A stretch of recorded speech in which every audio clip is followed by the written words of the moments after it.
God bless. I want to give honor to God who is the head over my life. I am reading from Ezekiel 34, verses 1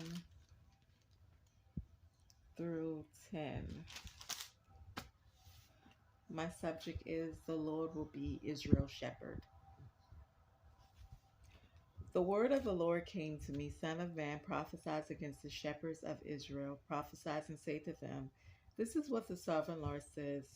Woe to you shepherds of Israel who only take care of yourselves. Should not shepherds take care of the flock? You eat the cards, clothe with yourselves with the wool, and slaughter the choice animals, but you do not take care of the flocks. You have not strengthened the weak, or healed the sick, or bound up the injured. You have not brought back the strays, or searched for the lost. You have ruled them harshly and brutally. So they were scattered because there is no shepherd. And when they were scattered, they became food for all the wild animals. My sheep wandered over all the mountains, on every high place. They were scattered for the whole earth, and no one searched or looked for them. Therefore, you shepherds, hear the word of the Lord. As surely as I live, declare the sovereign Lord, because my flocks lack a shepherd, and so has it been plundered, and has become food for all the wild animals. And because my shepherd did not search for my flocks, but cared for themselves, rather than for my flock, therefore, you shepherds, hear the word of the Lord. This is what the sovereign Lord says. I am against the shepherd and will not hold them accountable, and I will hold them accountable for my flock, and I will remove them from tending the flock, so that the shepherd can no longer feed themselves. I will rescue my flocks from their mouths, and it will no longer be food for them. So in this verse, it talks about how the Lord was going to be Israel's shepherd, how the Lord was going to be um, the shepherd for his people. Okay? Because there were false prophets that were exposed. Ezekiel was a prophet in this particular verse. He was a prophet. Um, he was again able to talk freely and offer God's message of restoration and hope for people that wanted to build a relationship with the Lord. Okay. The people refused to act upon Ezekiel's message. When people scorn your witness for Jesus or belittle your advice from God, words don't give up. You are not witnessing for their benefits alone, but out of faithfulness. So, when Ezekiel was doing the work for the Lord, he was a prophet. Um, it was not for benefit of the people. It was benefit of what the Lord told him to do, because he was doing it out of faith. He wasn't doing it for money, for fame, or anything, but he was doing it out of faith because this is what the Lord told him to do. Okay, so it talks about how Ezekiel was doing it out of faithfulness to God, offering his good news to anyone who would receive it. You cannot make someone accept the message. That is the Holy Spirit unique word. You can only be faithful in delivering it. In your heart, how much do you really love God? This is what some people need to be asking God. How much do you really love God? Okay. Do you love him enough to ignore his message? Do you love him enough to, still be in your sin? Do you love him enough to still do it, still participating in doing wicked things? Then you may not know God and you might not know Jesus if you keep on doing the same old thing. Okay? If the Lord is giving you so much chances to change and you don't, then with whoever you choose to follow is who your soul goes with. Okay. So in here it says these people gave the appearance of following God, but they loved their money more. So in everything, I'm not saying that money is a bad reason, but I'm saying when you see money as more important from God, like if you had to choose, would it be money or God? And some people will pick money. They don't care about God. They just care about how much wealth they're gonna get, how much money's gonna be in their bank account. That's all they care about. But what God is saying is, if all your money were gone, would you still trust in me? You know, and that's what the Lord is saying. The Lord say, I'm looking at people, I'm looking at prophets, I'm looking at ministers, I'm looking at deacons, I'm looking at shepherds. He wants to know, if your money was gone tomorrow, would you still lean and depend on me? See, some people, they leaning and they depending on this money, this wealth, this power that they have, but they ain't leaning on God.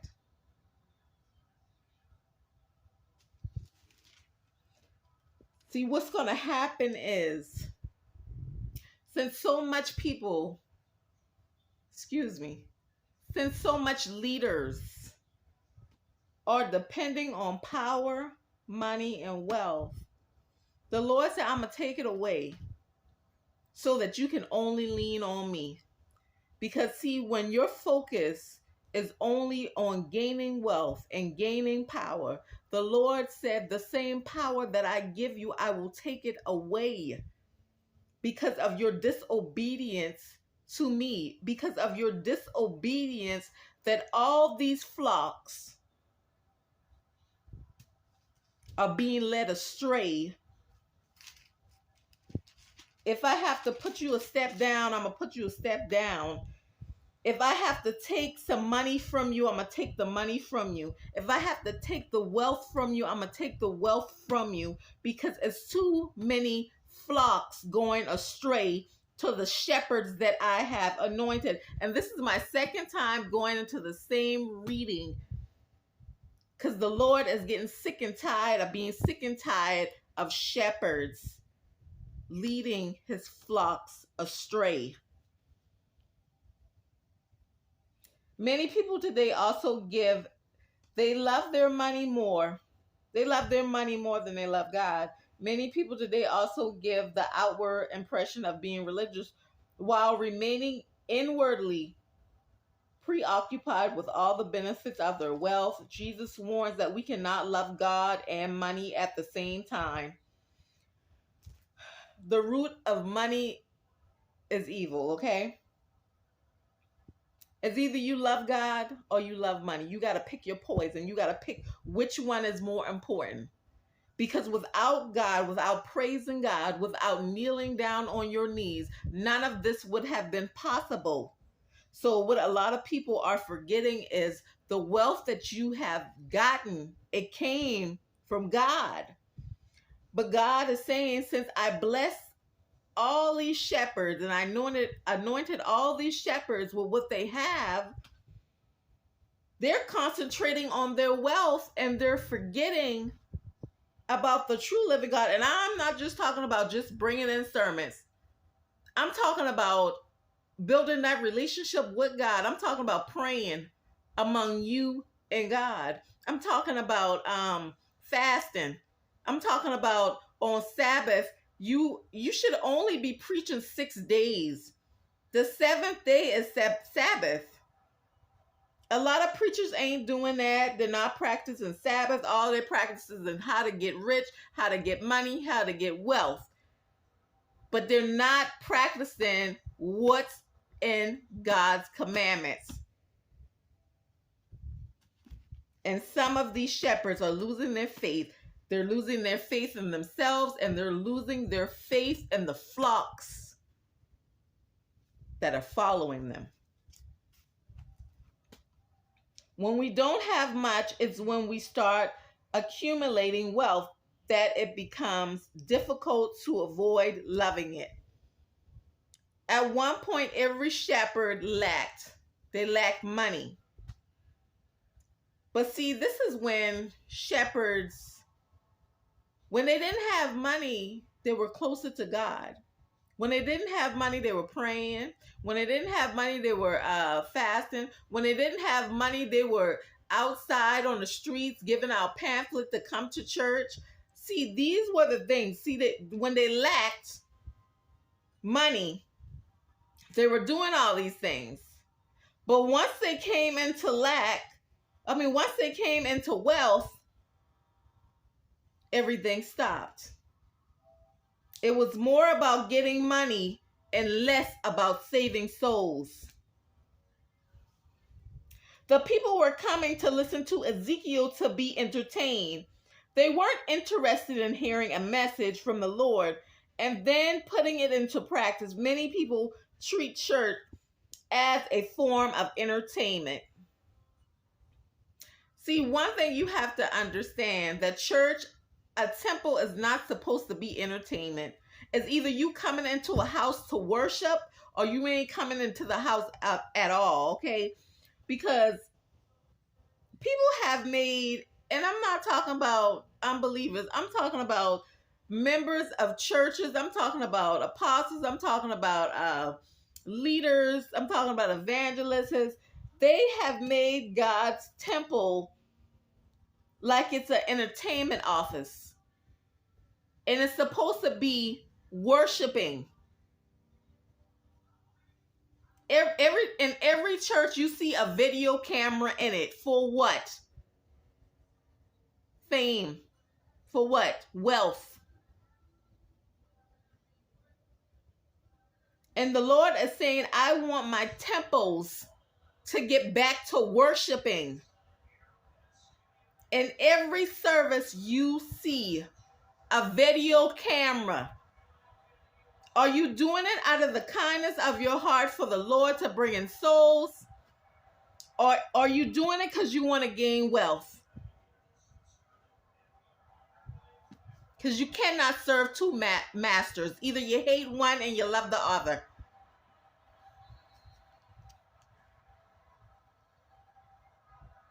They are not interested in difficult requirements of Jesus or in giving up their free time to serve him.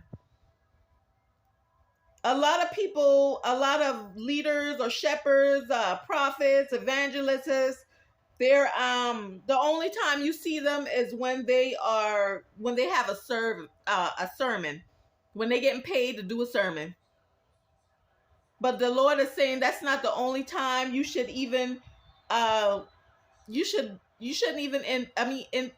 even praise my name only that time. You should be praising my name when you're at home. You should be praying. You should be fasting. You should be participating in Sabbath. And he says a lot of people are not doing it that has the seal of faith. So they don't want to give up their free time to serve him. Have you reduced your church involvement to the level of entertainment, or does your worship truly change the way you live? A lot of people doing this stuff for entertainment. And I'm talking about people with titles. And the Lord said, my church is not for entertainment. My church is to bring in souls. And see, this is how a lot of stones got tumbled down, because they were not doing the work of the Lord. They were doing what they wanted to do, and they were doing it for entertainment. But a temple is built so that lost souls can come in to find the Lord. Or does your worship truly change the way you live? Listen to God's word and put them into practice. Ezekiel's call the exiles, Israel referring to all of God's people in captivity from both the northern and southern kingdom. Ezekiel criticized Israel leaders for taking care of themselves instead of their people. So Ezekiel was calling a lot of people in leadership out because they were more invested in taking care of themselves rather than taking care of the flocks that were lost sheep They were invested on only themselves, their families, but not taking care of the lost souls. But whenever you get into leadership, and the Lord has anointed you for leadership, it's not about you and taking care of your family. It's about you being a vessel for the Lord, helping lost souls come back to salvation. And this is where a lot of leaders are losing their way, because see, the Lord is furious about what are these leaders doing.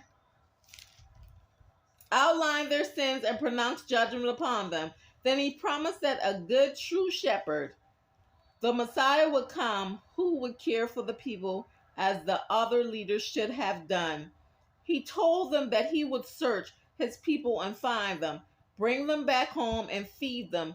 This beautiful, and it says right here, the work of a new shepherd, the future of the sheep. God would judge the religious leader because they were selfishly caught up in their own plans and advancement and were neglecting their service to others.